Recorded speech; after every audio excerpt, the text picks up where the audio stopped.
My town, my rules! You are making a mistake. Sheriff, look down!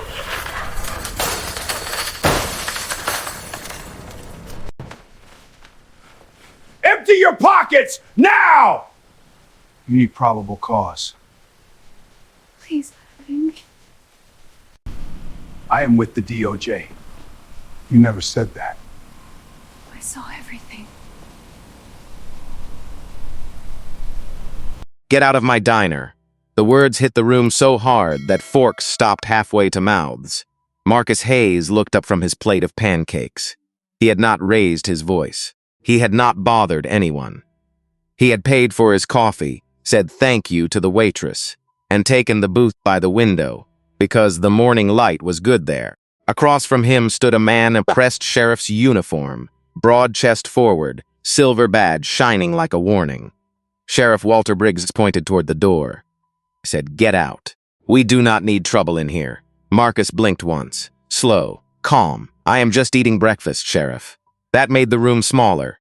Behind the counter, Linda Harper froze with a coffee pot in her hand. She was 54, with tired eyes, and the kind of smile people earn after years of serving strangers. She looked from Marcus to the sheriff, and her fingers tightened around the handle.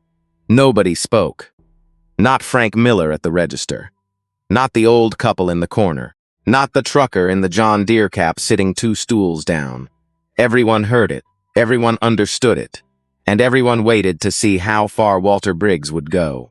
Marcus Hayes had driven into Ashford Creek, Georgia, just after 8 that morning in a rented silver sedan. The town had 1 traffic light, 1 courthouse, 1 high school, and 1 diner where people still knew your order before you sat down. It was the kind of place that looked peaceful if you were passing through. Clean sidewalks, trimmed lawns, flags on porches. But Marcus had spent enough years studying towns like this to know that a clean street could hide a dirty system. He was 46 years old, tall, lean, with close-cropped hair and a face that gave very little away. He wore a dark canvas jacket, jeans, and a navy polo shirt. Reading glasses rested in the front pocket of his shirt. A small notebook sat beside his coffee. To anyone watching, he looked like a teacher on a road trip, maybe a salesman. Maybe a widower taking the long way home. That was intentional. When Marcus stepped out of his car, the gravel crunched under his shoes. He paused beside the driver's door and looked across the square. The courthouse stood 2 blocks away, red brick and white columns. A statue from another century guarded the lawn like it still had business there. A campaign sign was nailed to a telephone pole near the diner. Sheriff Walter Briggs, keeping Ashford Creek safe. Marcus looked at it for 1 second longer than most people would have. Then he walked inside. The bell over the door gave a tired little ring. Miller's diner smelled like bacon grease, black coffee, and cinnamon rolls warming in the back. The floor was old tile, cream with green edges. The booths were red vinyl cracked at the corners. A television above the counter played local news with the volume turned low. Frank Miller, 72, sat at the register with a newspaper folded in front of him. He looked up, saw Marcus, and gave a nod that was not quite welcome and not quite rude. "Morning," Marcus said. Frank grunted, "Sit anywhere." So Marcus did. He chose the booth by the window because it gave him a clear view of the room, the door, and the street outside. Old habit. Necessary habit. Linda came over before he had even opened the menu. "Coffee, hon, please." She poured without spilling a drop. "Short stack is good today. Kitchen did not burn the first batch, so we are ahead of the Lord already." Marcus smiled. "Short stack sounds right." Linda wrote it down, then noticed his notebook. "You a writer?" "Something like that." She looked at him for half a second. Not suspicious, curious. Then her face softened. "Well, whatever you are writing, make us sound prettier than we are." Marcus gave a small laugh. "I will do my best." She walked away and Marcus opened the notebook. He wrote 3 words, public atmosphere tense. Then he paused. At the counter, a man in a trucker cap glanced at him, then looked away. 2 older women whispered over toast. Frank turned 1 page of his newspaper but did not seem to read it. Marcus had been in places like this before. Places where people smiled with their mouths and measured you with their eyes. He took 1 sip of coffee. Burnt. Honest.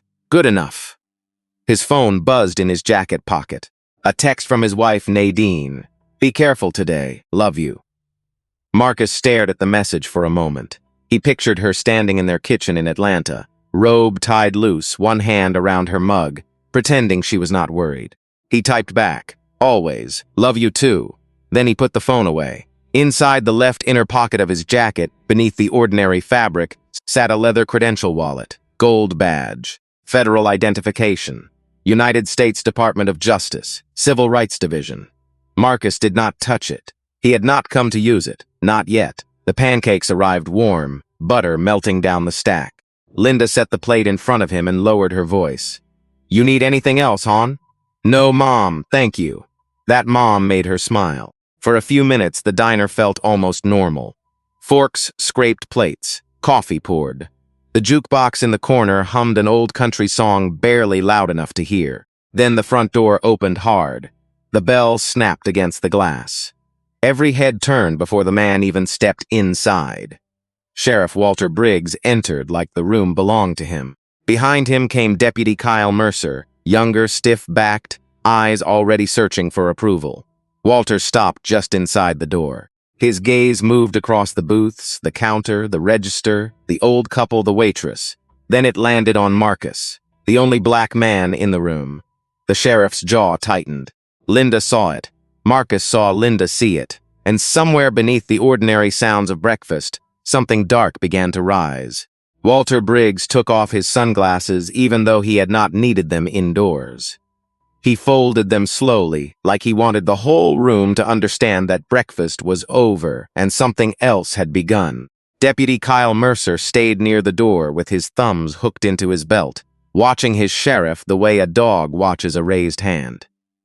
Marcus kept his fork in his right hand. The pancakes were half-eaten. A small pool of syrup had spread across the plate. He looked at Walter, then at the empty space across from him, then back at Walter again. "Morning, Sheriff," Marcus said. Walter did not answer right away. He looked at the notebook first, then the coffee, then Marcus's jacket, then Marcus's face. "Do not think I have seen you around here before. Just passing through. Passing through." Walter repeated it softly, like the words were dirty, and he was deciding where to throw them. "That right?" "Yes, sir." Linda stood behind the counter with the coffee pot still lifted in her hand. Steam curled from the spout. She had poured coffee for Walter Briggs for nearly 20 years. She knew his moods the way farmers know weather. This was not irritation. This was hunger. Frank Miller lowered his newspaper just enough to see over the top. The old couple in the corner stopped cutting their eggs. The trucker in the John Deere cap kept his eyes on his plate, but his jaw had gone tight. Walter stepped closer to the booth. "Where you passing from? Atlanta. Where you headed?" Marcus set his fork down. The sound was small, metal touching porcelain, but in that quiet it landed hard. "Nowhere in particular. I stopped for breakfast." Walter's mouth bent into something that almost resembled a smile. People do not drive from Atlanta to Ashford Creek for pancakes. Some people take back roads. Some people lie. Marcus let that sit there. He did not blink fast. He did not look away. That calm did something to Walter.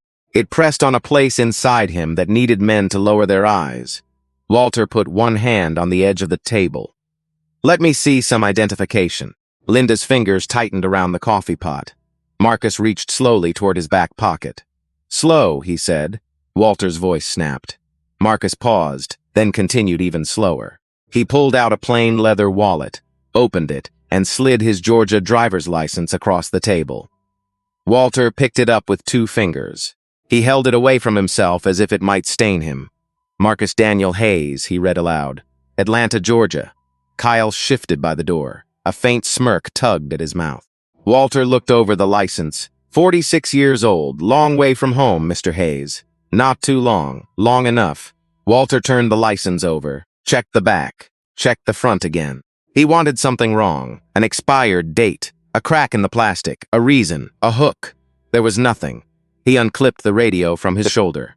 "Dispatch, this is Briggs. Run a Georgia license for me." He read the number slowly, each digit sharp and public. Marcus folded his hands on the table and waited. He could feel the eyes in the diner on him, not all cruel, Some frightened, some ashamed, some empty from years of learning that safety meant silence. The radio cracked. "Go ahead, Sheriff." Walter kept staring at Marcus while he waited, as if the clean record might change if he watched hard enough. Linda set the coffee pot down. Too hard. A dull thud against the counter. "Frank," whispered Linda. She ignored him. The dispatcher came back. "License is valid. No warrants, no criminal history, no wants, no holds." The words should have ended it. They did not. Walter's eyes narrowed. "Run it again." There was a pause on the radio. "Sheriff," I said, "run it again." The second time came back the same. Clean. Something moved through the room. Not relief. Relief would have required trust. This was only the briefest chance to breathe before the next blow. Walter placed the license on the table, but did not slide it back. "What is in the notebook?" "Personal notes." "About what?" "Things I notice." Walter leaned in. "You notice a lot in diners you just happen to pass through?" "Sometimes." Walter reached for the notebook. Marcus placed his palm flat on the cover. "Not hard, not fast. Just enough. That is personal property, Sheriff." The room changed. A spoon slipped from the old woman's hand and tapped against her saucer. The trucker closed his eyes for half a second. Linda stopped breathing. Walter looked down at Marcus's hand on the notebook. Then he looked at Marcus. "Move your hand. I have not committed a crime." "I did not ask you that." "No, sir, but it matters." Kyle gave a short laugh from the door. Walter turned his head just slightly. "You think this is funny, Mercer?" "No, sir." "Then shut up." Kyle straightened. Walter looked back at Marcus. His face had hardened now. The public smile was gone. What remained was smaller and uglier. "Let me explain something to you, Mr. Hayes. In this county, when I ask a question, people answer. When I ask to see something, people show me. That is how we keep order." Marcus looked at him. "Order is not the same as law." The words did not come loud. They came steady. That made them worse. Walter's face flushed from the neck up. Frank Miller folded the newspaper all the way down now, but still said nothing. He had known Walter since high school. He had watched him grow from a loud boy into a louder man with a badge. Frank knew what that badge had hidden. He also knew what it cost to cross him. Walter bent closer to Marcus. "You careful now." Marcus did not move. "I am being careful." "No, you are being smart." Walter tapped the notebook with one thick finger. "And smart men who come into my town asking silent questions usually have reasons." Marcus's eyes flicked once toward the sheriff's campaign photo behind the register. Walter saw it. So did Linda. The photograph showed Walter holding a plate of fried fish at last year's charity supper. His arm around Frank, both men smiling. Under it was a small printed sign. "Thank you, Sheriff Briggs, for keeping us safe." Walter followed Marcus's glance, then smiled without warmth. "Something you want to say?" Marcus looked back at him. "No, Sheriff." Walter straightened. "Good." Then he turned to the room. "Everybody just keep eating." Nobody did. Walter did not leave the booth. He stood there with Marcus's license still on the table, one hand resting near it, as if the plastic card belonged to him now. The diner stayed frozen.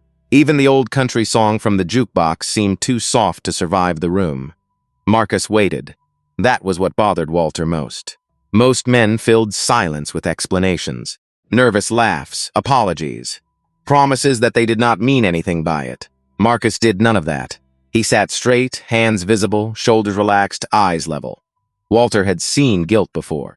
He had also seen fear. This was neither. "You carrying anything you should not be carrying, Mr. Hayes? No weapons, no drugs, no." Walter nodded slowly, like Marcus had just confirmed something. "Kyle." "Yes, sir. You smell anything?" Deputy Kyle Mercer took one step forward. He was 34, pale, narrow-faced, with a nervous little energy that made him seem younger than he was. He glanced at Walter first. Always first. Then he lifted his chin and sniffed the air. Linda watched him from behind the counter. Her stomach turned before he even spoke. "Maybe marijuana, Sheriff." There was no smell of marijuana in Miller's diner. There was coffee, bacon, bleach, old vinyl, and hot syrup, nothing else. Marcus looked at Kyle, not angry, just watching. Walter turned back to Marcus. "That is interesting. It is also false." Walter's eyes sharpened. "You calling my deputy a liar?" "I am saying there is no marijuana here." Kyle's face tightened. He wanted to look offended. He mostly looked afraid of failing the role Walter had handed him. The trucker in the John Deere cap shifted on his stool. His name was Cal Turner, though Marcus did not know it yet. Cal had hauled lumber and farm equipment across the Southeast for 40 years. He had seen men pushed around by uniforms before. He had promised himself more than once that next time he would say something. His mouth opened, then closed. He looked down at his coffee. Shame rose in him like heat. Walter unclipped his radio. "Evan, this is Briggs. Get over to Miller's now." A crackle, then a young voice. "On my way, Sheriff." Walter clipped the radio back and gave Marcus a small smile. "We are just going to make sure everybody in here stays safe." Marcus glanced at the old couple, at Linda, at Frank, at the little security camera above the register, red light blinking. He had noticed it when he walked in. Safety is a serious word, Sheriff. Yes, it is. It should not be used carelessly. For the first time, Frank Miller spoke. "Walter, maybe we can just let the man eat. He paid, and Linda said he was polite." Walter turned his head slowly. "Frank," the old owner swallowed. "I am just saying." "No," Walter said. "You are just remembering who keeps your parking lot clear at closing time. Who responds when drunk boys start fighting outside your door. Who signed off when your liquor license got held up last year." Frank's face went gray. Walter leaned slightly toward him. "You want me to stop remembering, Frank?" Frank lowered his eyes. "No." Linda looked at Frank like something inside her had cracked. She did not hate him for being scared. That was the hardest part. Fear had made ordinary people small in Ashford Creek for years. It had trained them to survive by shrinking. Walter turned back to Marcus. "Stand up." Marcus did not move. "Am I being detained?" Walter laughed once. Short, empty. "You are being asked to stand up. That is not the same thing." Kyle stepped closer. "Man, do what the sheriff said." Marcus looked at him. "Deputy, you know the difference." Kyle's lips parted, then shut. The front door opened again. Deputy Evan Brooks walked in, rain dust still on his boots from a puddle outside, hat in one hand. He was 27, clean-shaven, with eyes that looked too honest for the uniform he wore. He stopped when he saw the scene. Walter at the booth, Kyle near the aisle, Marcus seated, everyone silent. Evan understood too quickly. That made his face change before he could stop it. Walter saw it. "Something wrong, Brooks?" "No, sir." "Then get over here." Evan walked forward. His boots made 3 clear sounds on the tile. He stood beside Kyle, but not too close. Walter pointed at Marcus. "Mr. Hayes here says he is just passing through. Deputy Mercer and I smell marijuana. We are going to conduct a pat-down for officer safety." Evan looked at the table. Pancakes, coffee, notebook, driver's license. No threat, no panic, no crime. He looked at Marcus. Marcus looked back. There was no plea in his eyes, no request for rescue. Just the quiet recognition of one man watching another decide who he was going to be. Evan felt that look land inside him. Walter's voice cut through. "On your feet." Marcus pushed his plate away. "Slow, careful." He placed both hands on the edge of the table and stood. Linda took one step forward. "Walter, please." He snapped toward her. "You stay behind that counter." Linda stopped. Her lips trembled, but her eyes did not drop this time. Marcus turned slightly toward her. "It is all right, Mom." She shook her head once, barely. "No, it is not." The words were soft, but everyone heard them. Walter did too. His face hardened. "Hands on the table, Mr. Hayes." Marcus placed his palms flat on the formica. Fingers spread, back straight. Walter moved behind him. Kyle watched with a tight smile. Evan watched with a sick feeling building under his ribs. Walter began the pat down. Shoulders, arms, waist, pockets. Rougher than necessary, public on purpose. When his hand passed over Marcus's left side, it pressed against the inner jacket pocket. The leather credential wallet was there. Solid, rectangular. Walter paused. For half a second, everything could have changed. Then he moved on. He did not check it. He did not know. And Marcus said nothing. Walter stepped back from the pat down and made a show of wiping his hands on his uniform pants. It was a small gesture. Mean, careful. The kind of insult that did not need words, because everyone in the diner knew exactly what it meant. Marcus stayed bent over the table, palms flat, breathing even. "Nothing on him," Evan said quietly. Walter turned. "I did not ask you." Evan's throat moved. He looked down, but only for a second. Then he looked back up. "No, sir." Kyle shifted closer to Walter, eager to repair the moment. Could be in the car, Sheriff. Walter pointed at him, pleased. See? That is why I keep you around, Mercer. You think? Kyle smiled too fast. Marcus slowly lifted his head. You have no probable cause to search my vehicle. Walter leaned close to his ear. I got the odor of marijuana, 2 sworn officers, and a stranger from Atlanta with a notebook. That is plenty. It is not. Walter's face tightened. Marcus turned his head just enough to meet his eyes. And you know it. The words were quiet. The effect was not. Kyle's hand moved toward his belt. Evans saw it and stiffened. Linda made a small sound behind the counter, not quite a gasp, not quite a prayer. Walter smiled, but his eyes had gone flat. Sit down. Marcus straightened. The sheriff's hand touched his shoulder, pushing. Marcus allowed himself to be guided back into the booth. Not because Walter had power over him, though Walter believed that. Marcus sat because every second was becoming evidence. Every tone, every order, every lie. He was not just enduring this. He was recording it in the only place that mattered before the cameras and affidavits came later. Memory. Walter dragged a chair from the next table. The legs shrieked across the tile. He turned it backward and sat across from Marcus, arms resting over the chair back, like this was a friendly chat at a church picnic. Empty your pockets. Marcus looked at him. You already patted me down, empty them. Marcus did not move. Walter's voice dropped. Do not make me ask again. A long second passed. Marcus reached into his pockets one item at a time and placed them on the table. Regular wallet, phone, keys, pen, small pack of breath mints. Walter picked up the wallet first. He opened it and flipped through the compartments. Driver's license, debit card, health insurance card. A photo of Nadine standing beside a lake, smiling into the sun. Walter paused on the photo. Wife? Marcus said nothing. Walter turned the photo toward Kyle. Pretty woman. Kyle gave a weak laugh. Walter slid the photo back carelessly and pulled out the cash. He counted it slowly. 20, 40, 60, 80, 100. The old woman in the corner stared at her plate. Her husband reached for her hand under the table. Walter kept counting. 200, 240, 280, 320. He fanned the bills on the table. That is a lot of cash for pancakes. Marcus watched his money spread across the formica. It is my money. Did I say it was not? You implied it. Walter leaned back. Listen to him. Implied. Probable cause. Personal property. This man came in here with a whole law dictionary in his pocket. Nobody laughed. That bothered Walter. He picked up Marcus's phone and pressed the side button. The screen lit. A photo of Nadine and a teenage girl, Marcus's niece Leah, filled the lock screen. 2 smiling faces at a backyard cookout. Passcode, Walter said. No, the word landed clean. Walter stared at him.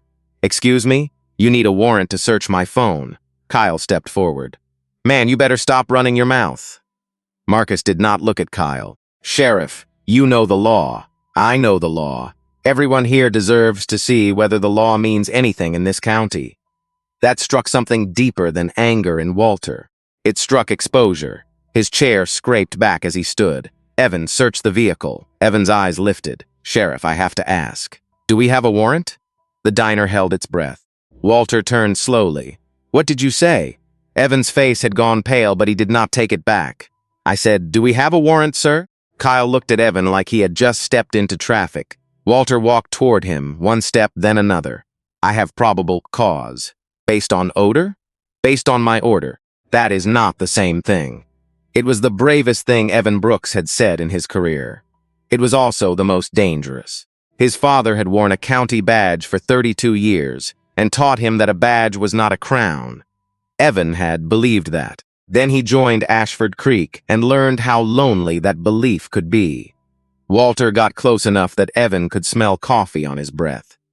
You want to keep that job? Evan did not answer. Walter shoved Marcus's keys into his chest. Search the damn car. Evan caught the keys. For 1 second, his eyes mesmeriscutins. Marcus gave the smallest nod. Not permission. Recognition. Evan turned and walked toward the door. The bell rang when he left. Rain had started outside, light but steady, tapping against the diner windows like fingertips. Inside, nobody moved. Linda stared at the cash on Marcus's table. She thought of her grandson, Caleb. brown-skinned and laughing in the photo tucked inside her apron. She imagined him grown, sitting alone somewhere, hands on a table, waiting for someone to decide if he counted as human. Her eyes filled. Walter noticed. "You got something to say, Linda?" She wiped her hands on her apron. "No, Sheriff." But her voice broke, and Marcus heard it. Evan stood in the rain beside the rented silver sedan, with Marcus's keys in his hand and shame burning hotter than the weather. The gravel lot behind Miller's diner was nearly empty. A pickup truck. Frank's old Buick. Walter's cruiser parked crooked near the door, like even the vehicle thought it owned the place. He unlocked the sedan and opened the driver's door. For a moment, he did not move. He knew what a lawful search looked like. He had learned it at the academy. He had passed the tests. He had sworn the oath with his right hand raised and his mother crying in the back row. He also knew what this was. This was not law. This was obedience dressed up as procedure. Rain tapped on the roof. Evan leaned inside and looked around. Clean seats, rental papers in the console, a paper cup from a gas station, a folded road map on the passenger seat, though nobody used paper maps anymore. In the back was a small suitcase, a laptop bag. Nothing hidden, nothing dangerous, nothing that smelled like anything but fabric and rental car cleaner. He opened the glove box, insurance card, owner's manual, a pack of napkins. He checked under the seats because Walter would ask. He opened the trunk because Walter would ask that too. Suitcase, dress shirt, spare shoes, a file folder with printed public records, complaints, news clippings, court filings. Evan saw the top page just for a second. Ashford Creek traffic stop complaint. His stomach dropped. He did not read further, not because he was not curious, because somewhere inside him, a line still existed, and he was trying not to step across every part of it in one morning. Inside the diner, Walter poured himself coffee from behind the counter without asking. Linda watched him do it. Her hands were gripping the edge of the counter so tightly, her knuckles had gone pale. Walter took a sip, grimaced. "Getting weak, Linda." She stared at him. "I can make a fresh pot. That would require you doing your job." The words hit her, but she did not flinch this time. Not much. Frank saw it and looked away. That made the pain worse. Linda had worked for Frank for 18 years. She had covered shifts when his wife got sick. She had baked pies for his church fundraisers. She had kept the diner running when his hands started trembling too badly to carry plates.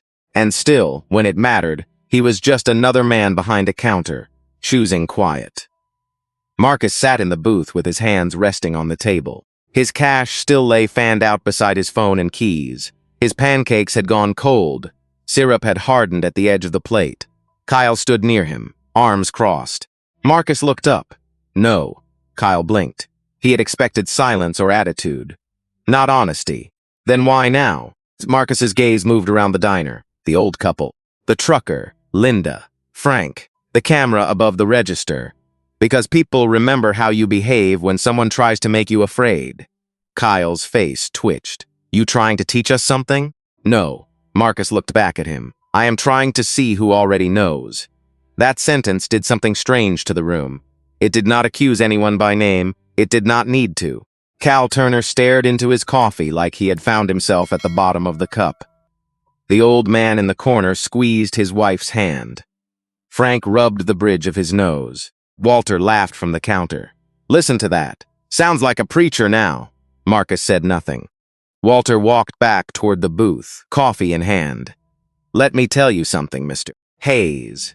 Folks come through towns like this all the time thinking they are better than us. They sit in our diners. They write in their little books. They judge how we live. Then they go back to the city and tell stories about us like we are the problem." He set the coffee down hard on Marcus's table. "But people like you never understand. Around here, we protect our own." Marcus looked at the cup. A thin line of coffee had splashed over the rim. "Who is included in own?" Walter's mouth tightened. "You keep asking questions like that. They seem important." Walter leaned down until his face was close. "No, they seem dangerous." The front door opened.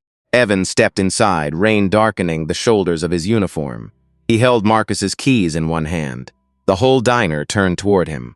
Walter straightened. "Well?" Evan did not answer fast enough. Walter's eyes narrowed. I said, well, the car is clean, Sheriff. Kyle's head snapped toward him. Walt clean how? No drugs, no weapons, no contraband. Nothing illegal. Walter's jaw moved once. You checked the trunk? Yes, sir. Yes, sir. Laptop bag? I did not open the laptop, but I checked the bag. Walter stepped closer. Why not? Evan swallowed. Because we do not have a warrant. The words were quiet. They were also a match dropped on gasoline. Walter's face changed. Red rose from his collar. His nostrils flared. He looked around and saw everyone watching. That was the true injury, not Evan's words, the witnesses. Kyle whispered, Sheriff. Walter raised a hand to silence him. Marcus slowly reached for his cold coffee, took one sip, set it down. Walter heard the cup touch the table. That tiny sound pushed him over the edge. Stand up, he said. Marcus looked at him. For what purpose? Walter's voice came out low. You are under arrest. Linda stepped forward. For what? Walter turned on her. Obstruction, suspicion of controlled substances, interfering with an investigation, whatever I decide to write. Marcus stood slowly. Evan's face went white. Sheriff, please do not do this. Walter pointed at him. One more word and you can turn in your badge with him. Marcus straightened his jacket. You are making a mistake. Walter grabbed his wrist. Only mistake was you walking into my town? The cuffs came out. Metal flashed under the diner lights. Walter snapped the first cuff around Marcus's wrist with more force than necessary. The sound cut through the diner. Click. Cold metal on warm skin. Linda flinched like it had closed around her own hand. Marcus did not fight. That made Walter angrier. Turn around. Marcus turned slowly. Walter pulled his other wrist behind his back and locked the second cuff tight. Click. Kyle stepped in as if he had helped accomplish something important. Evan stood 2 feet away, frozen, his face drained of color. Sheriff, Evan said, this is not right. Walter spun toward him. You want to join him? Evan's lips parted. His hands trembled at his sides. He thought of his mother sitting in church every Sunday, telling him that courage was not loud.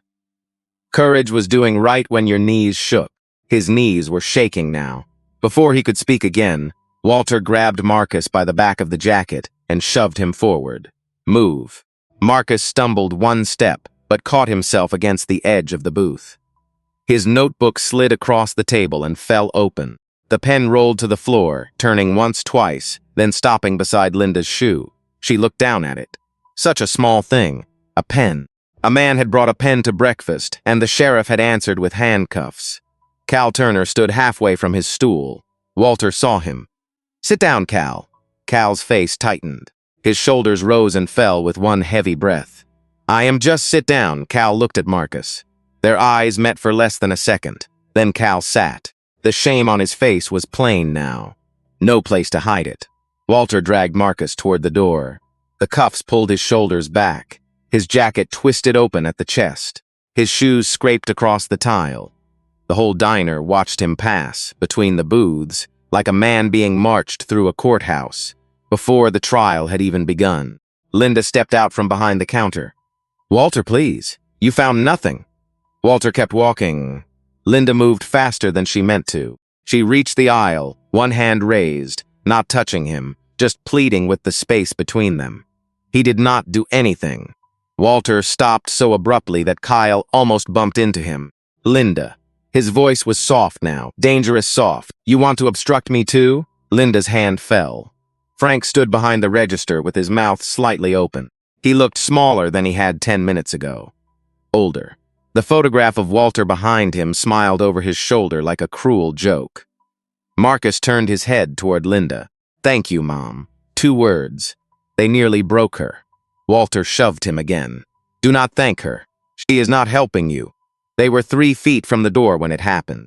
Marcus's left shoulder jerked as Walter yanked him by the collar. The dark canvas jacket pulled open wider. The inner pocket folded inside out. Something slipped loose. A leather credential wallet fell. It hit the tile with a flat slap. Then it slid. 3 feet across the aisle.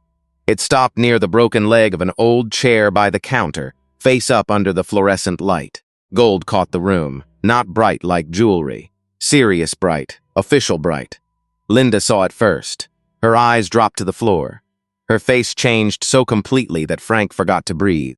Her lips parted. The coffee pot was no longer in her hand, but the tray she had lifted from the counter was. 3 plates, 2 mugs, a glass of orange juice. Her fingers went slack. The tray tipped. Everything fell at once. Ceramic exploded across the tile. Coffee splashed against the base of the counter. Orange juice spread in a thin yellow wave. A mug split clean in half and spun on its side before settling. Walter stopped.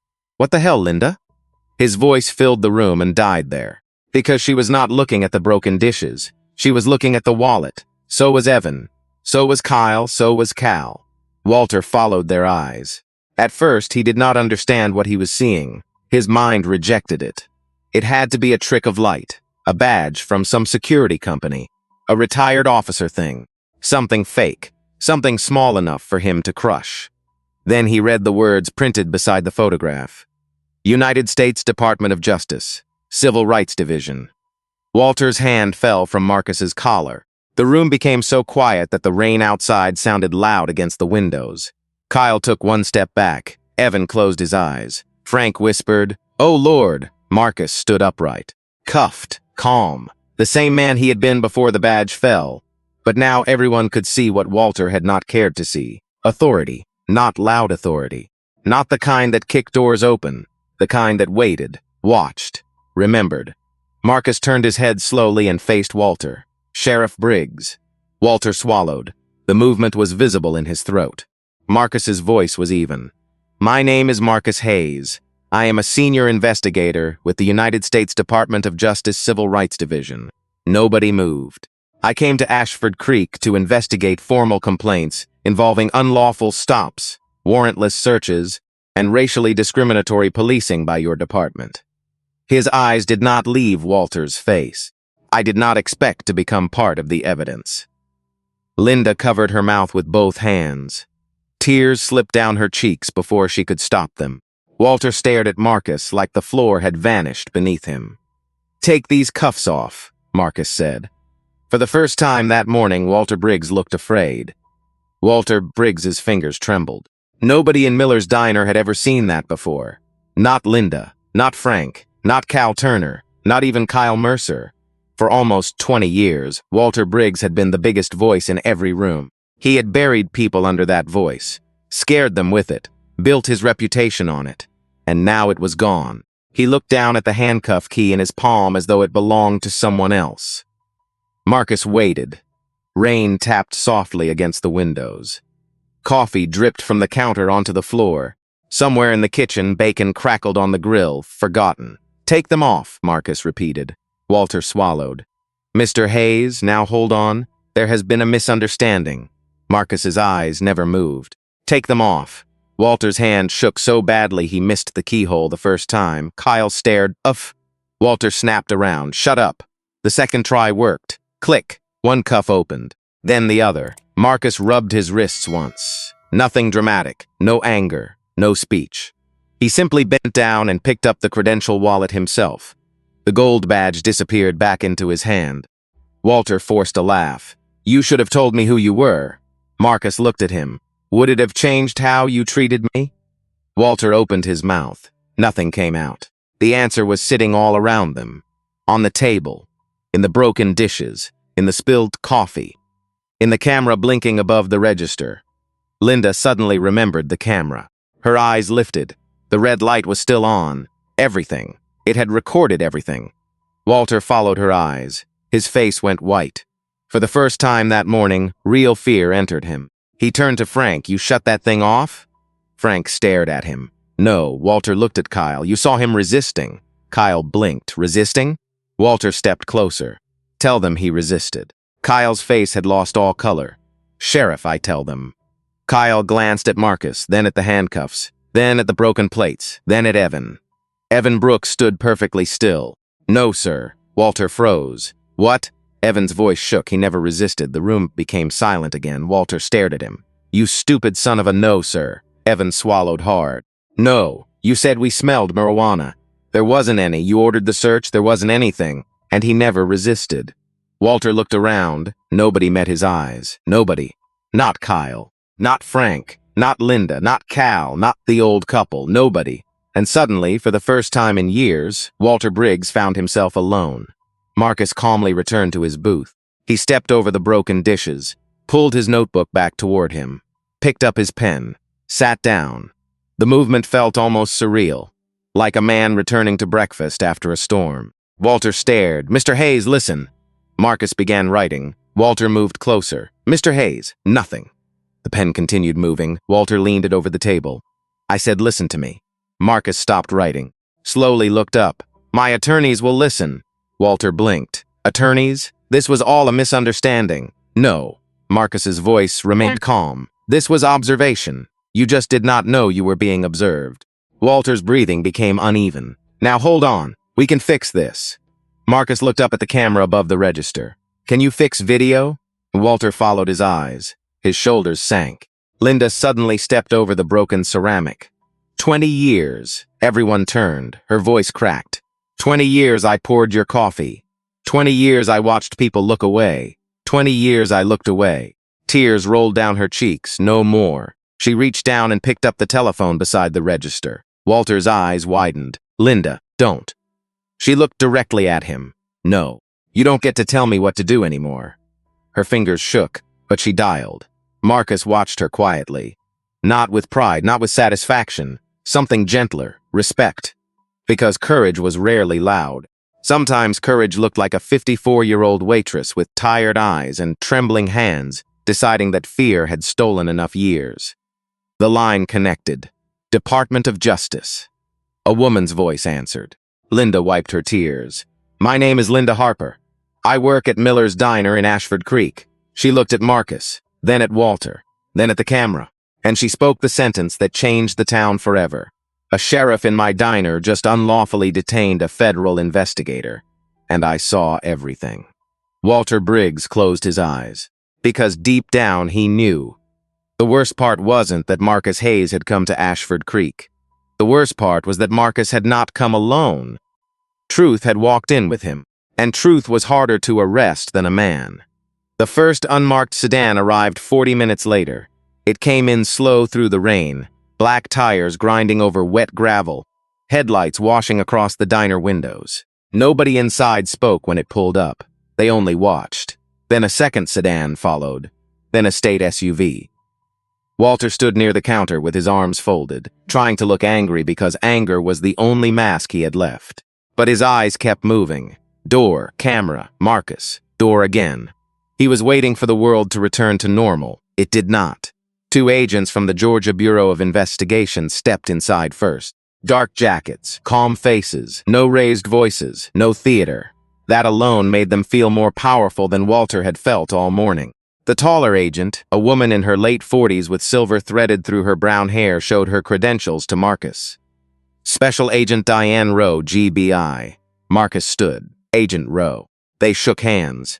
That handshake finished what the badge had started. Every person in the diner saw it. Marcus Hayes was not a confused traveler, not a suspect, not a man who had wandered somewhere he did not belong. He belonged to something bigger than Ashford Creek. Agent Rowe looked around the room. Broken plates, spilled coffee, cold pancakes, cash still spread on the table. Walter standing stiff beside the counter. Kyle pale near the jukebox. Evan near the door, hat in hand, looking like he had aged 10 years in 1 hour. "Nobody touched the register camera," Rowe said. Frank lifted both palms. "Nobody has. Good." Another agent moved behind the counter and began securing the video system. Frank stepped aside without argument. His hands shook so badly he had to grip the counter. Walter cleared his throat. "Agent, I want to be clear. This was a routine detention based on reasonable suspicion." Rowe looked at him. "I have not asked you anything yet." Walter's mouth closed. The silence that followed was small but brutal. A third car pulled up outside. 2 federal agents entered in navy raincoats, followed by a woman in a charcoal suit. Assistant United States Attorney Rachel Whitman. Marcus recognized her immediately. She had worked voting rights cases, excessive force cases, housing discrimination cases. She had the kind of face that did not waste emotion before it had evidence. She took in the diner in one slow glance. Then she looked at Marcus. "Are you injured?" "No." "Wrists?" "Bruised. Nothing serious." She nodded once. Her eyes moved to Walter. Sheriff Briggs, Mom. She did not offer her hand. We are going to preserve the scene, collect the video, and interview every witness separately. Walter forced a tight smile. Of course. I am happy to cooperate. Rachel's expression did not change. That would be wise. Linda sat in a booth near the back with a paper cup of water she had not touched. Her hands were folded so tightly they looked painful. When Agent Rowe approached, Linda tried to stand. Stay seated if you need to, Rowe said. Linda shook her head. No, I can stand. She rose slowly. Broken ceramic still glittered near her shoes. I saw it, Linda said before the agent asked. I saw all of it. Her voice cracked on the last word, but she kept going. He asked for his license. Mr. Hayes gave it to him. He was calm the whole time. Sheriff said they smelled marijuana, but there was no smell. There was nothing. Then he searched him. Then he made that young deputy search the car. Then he arrested him anyway. She looked past Rowe at Walter. He knew there was nothing. Walter's jaw tightened. Linda looked away from him and back to the agent, and I did not stop it. The room softened. Even Marcus lowered his eyes for a moment. Agent Rowe's voice gentled. You called. Linda swallowed late, but you called. Linda covered her mouth, not to hide, to hold herself together. Across the room, Evan Brooks sat at a small table with one of the federal agents. His hat lay in front of him like an accusation. He told the truth in short, careful sentences. The false odor claim, the search, the lack of a warrant, the arrest after nothing was found. Every word cost him. Every word freed him a little. Kyle tried a different path. He sat by the jukebox, arms crossed, insisting there had been an odor. Maybe faint. Maybe from the parking lot. Maybe from Marcus's jacket. His story shifted 3 times in 6 minutes. Then the agent placed a printed still from the diner camera in front of him.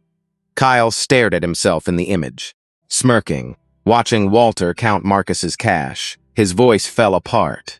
Frank gave his statement last. He kept rubbing his hands together. I should have said more, he whispered. Rachel Whitman stood near him. Yes, she said, you should have. Frank flinched. Then she added, but say it now, so he did. By sunset, the rain had stopped.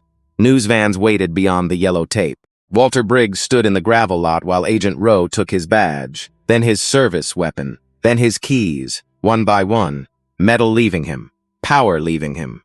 The camera lights clicked on. Walter looked once toward the diner window. Inside, Marcus Hayes had returned to the booth by the glass. His notebook was open. His pen was moving. And this time, the whole town knew he was writing the truth. By Monday morning, Ashford Creek was no longer pretending. The story had moved faster than anyone expected. First, it was a whisper in the grocery store. Then it was a clip on a regional news page. Then it was the full diner video, released after federal investigators confirmed it as evidence. No one saw the entire file, but they saw enough. Walter Briggs standing over Marcus Hayes. Walter ordering the search. Walter counting his cash. Walter snapping handcuffs around a man who had done nothing except ask whether the law still mattered.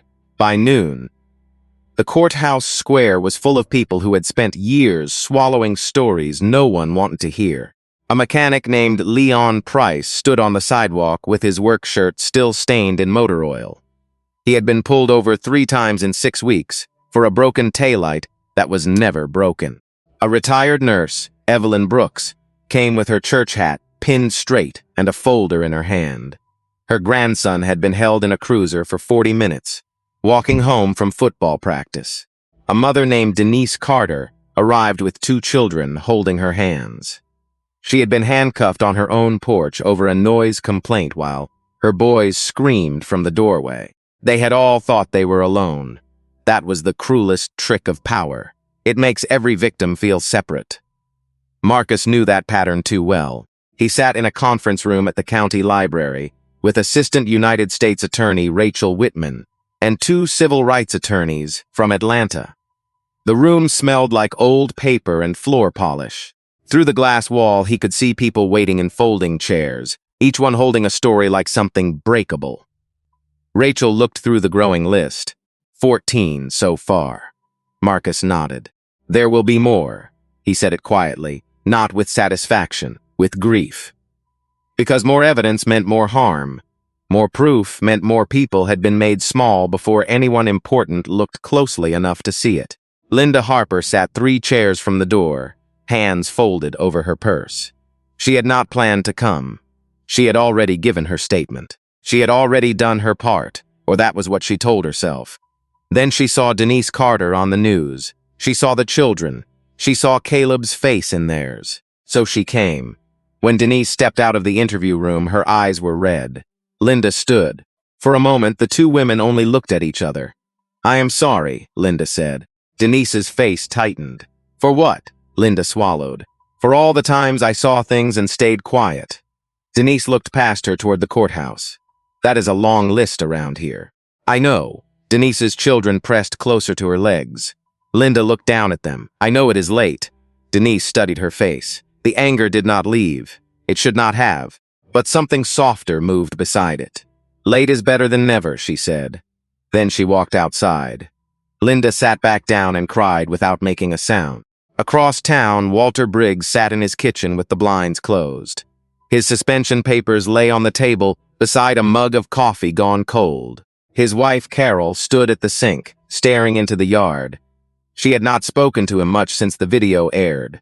Walter kept the television on mute. His own face appeared again and again. Campaign photo. Diner footage. Badge surrender. Words crawled along the bottom of the screen. Federal civil rights investigation expands. He grabbed the remote and turned it off. Carol did not turn around. "Did you do it?" Walter stared at the black screen. "You saw the video." "That is not what I asked." His jaw flexed. "People do not understand what it takes to keep order." Carol closed her eyes. "Walter." He looked at her then. For the first time in their 31 years of marriage, she seemed afraid of him in a way that had nothing to do with temper. She was afraid because she was finally seeing clearly. "How many?" she asked. He did not answer. "How many people?" Walter stood so quickly the chair scraped back. "I gave this town everything." Carol turned around. "No, you took something from it." He stepped toward her. "Do not talk to me like that." She did not move. "Or what?" The question hung there. Small, deadly. Walter looked away first. That evening, Kyle Mercer walked into the federal building in Macon with his attorney beside him. His face looked hollow. His hands would not stop moving. Rachel Whitman met him in a plain interview room. Kyle sat down and stared at the recorder. "Before we begin," Rachel said, "you understand that lying to federal investigators is a crime." Kyle nodded. "Yes, Mom, and you are here voluntarily." He swallowed. "Yes, Mom." Rachel folded her hands. "Then tell the truth." Kyle looked at the table for a long time. Then he broke. He named the stops, the phrases. Find a reason. Make them uncomfortable. Keep them moving. He named Walter again and again and again. By midnight, the investigation was no longer about one diner. It was about a system, and systems, once exposed to light, do not get to crawl back into the dark untouched. The federal courtroom in Macon was so quiet that every page turned sounded like a verdict. Walter Briggs sat at the defense table in a dark suit that did not fit him the way his uniform once had. Without the badge, without the gun, without the sunglasses and the cruiser parked outside, he looked smaller, not harmless, just smaller. Marcus Hayes sat 3 rows back, hands folded, eyes forward. He had testified 2 days earlier. Calm voice, clear memory, no anger for the jury to dismiss, no drama for the defense to twist. Just facts, the stop, the false claim, the search, the cuffs, the badge on the floor. Linda Harper had testified after him. She cried once, but she did not break. When the prosecutor asked why she made the call, Linda looked at the jury and said, "I thought about my grandson. I thought about him walking into the wrong place someday. And I wondered who would pick up the phone for him." That sentence stayed in the room long after she said it. Evan Brooks testified too. His voice shook at first, then steadied. He admitted what he had done wrong. He admitted what he had failed to stop. And when the defense tried to paint him as bitter, Evan looked down at his hands and said, "I was scared of losing my job. But fear is not an excuse for helping a man lose his rights." The jury deliberated for 6 hours. When they returned, Walter did not look at them. He stared at the table, jaw locked, one hand closed around nothing. The forewoman stood, guilty. First count, guilty. Second count, guilty, again and again. Each word struck the room like a hammer. Linda covered her mouth. Denise Carter closed her eyes. Leon Price bowed his head. Cal Turner, the trucker who had once sat silent in the diner, wiped his face with both hands. Walter Briggs did not move, but his wife did. Carol Briggs stood from the back row and walked out before sentencing began. Slow, straight, done. The judge, a gray-haired man named Thomas Ellery, looked down from the bench. Mr. Briggs, the badge you wore was never meant to make you larger than the people you served. It was meant to make you responsible to them. You used public power to humiliate, frighten, and target citizens who had every right to be protected by the same law you claimed to enforce. Walter stared ahead. The judge continued. This court cannot repair every wound you caused, but it can make sure you never wear that authority again. The sentence came down. Federal prison, loss of certification, no future in law enforcement, civil liability still waiting. When the marshals stood him up and placed cuffs on his wrists, nobody cheered. That mattered. This was not revenge. It was accountability. There was a difference, and everyone in that room could feel it. Walter walked past the gallery in silence. Same metal, same sound. Different man. 6 months later, Ashford Creek signed a federal consent decree. Body cameras became mandatory. Search data became public. A civilian review board was created with real subpoena power. Deputies went through new training every quarter. Complaints could no longer be buried in a drawer behind the sheriff's desk. The next election was the first real race the county had seen in years. Evan Brooks resigned from the department and later joined a state oversight unit. Kyle Mercer took a plea deal and never wore a badge again. Frank Miller took Walter's photograph down from behind the register and left the nail hole visible for weeks, as if the wall itself needed time to heal. Linda kept working at the diner. Same coffee pot, same tired feet, but she was different. When Marcus returned once, months later, she poured him coffee and did not call him Sir. She called him Marcus. He smiled at that. They sat in the booth by the window for a few quiet minutes. Outside Ashford Creek looked almost the same. Same courthouse, same traffic light, same flags on porches. But something underneath had shifted. That was how change often came. Not like thunder. More like a floorboard finally being replaced after years of rot. Marcus finished his coffee, left cash on the table, and stood. "You heading somewhere else?" Linda asked. Marcus slipped his notebook into his jacket. There is always somewhere else. At the door, he turned back. "You did more than you think." Linda shook her head. "I just made a call." Marcus looked at her gently. Sometimes that is the line between silence and history. Then he stepped outside into the morning light. And somewhere down another road, in another small town, another man with a badge was still mistaking fear for respect. But now Ashford Creek knew better. So let me ask you this. If you had been sitting in that diner, watching a man get humiliated for simply eating breakfast, would you have spoken up? Or would you have looked away? Be honest with yourself. And if this story stayed with you, share it with someone who still believes one voice cannot matter. Because sometimes one voice is exactly where justice begins.